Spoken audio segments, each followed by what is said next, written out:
Et pour en parler, nous retrouvons Mélinda Mrini, journaliste en direct depuis Londres. Bonjour Mélinda. Bonjour Tarek. Alors la reine d'Angleterre, Elisabeth II, n'est plus et la peine d'Angleterre est apparue.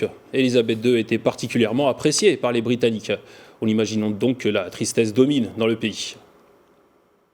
Alors effectivement Tarek, je suis devant le palais de Buckingham Palace où des milliers de personnes se trouvent pour rendre hommage à la reine Elisabeth II. D'autres sont venus spécialement en fait pour réaliser son décès et oui, beaucoup ont du mal à prendre conscience de sa disparition. Alors ici, des policiers tiennent un important cordon de sécurité pour assurer le calme. Et j'ai rencontré là, il y a quelques instants, une famille qui a fait le déplacement de Nottingham. C'est à peu près à 2h30 de route de Londres pour déposer quelques fleurs en mémoire de la reine. Un membre de cette famille en sanglots m'a confié qu'elle sentait avoir perdu une grand-mère, une personne qui l'a accompagnée tout au long de sa vie. Et oui, pour beaucoup, la reine était un peu comme un membre de la famille. Alors, pour d'autres personnes sur place, et spécialement des touristes, difficiles de céder, de cacher leur tristesse, ils m'ont assuré qu'ils ne pensaient pas être autant affectés par la mort de la reine d'Angleterre, une icône. Ils ont conscience que même s'ils vivent un événement malheureux, c'est aussi un moment historique.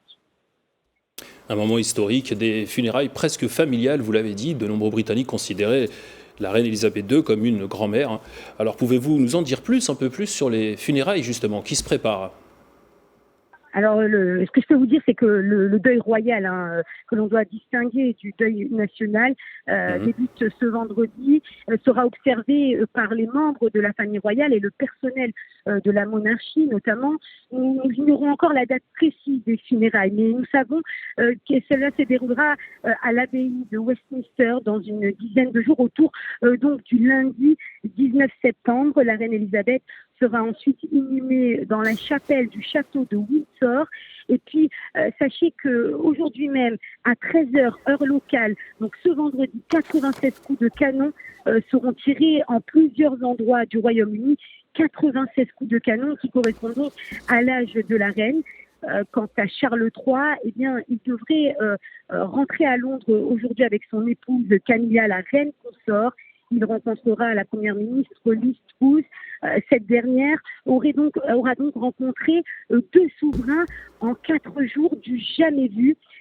Charles III s'adressera à la nation, mais nous ignorons encore l'heure précise. Et puis il faut savoir que si Charles est roi dès la mort de sa mère, il sera officiellement proclamé roi samedi par le Conseil d'accession, qui comprend notamment certains membres de la famille royale, du Premier ministre et de plusieurs ministres d'État. Merci beaucoup Mélinda pour toutes ces précisions. Je rappelle que vous êtes journaliste et que vous interveniez depuis Londres. Merci.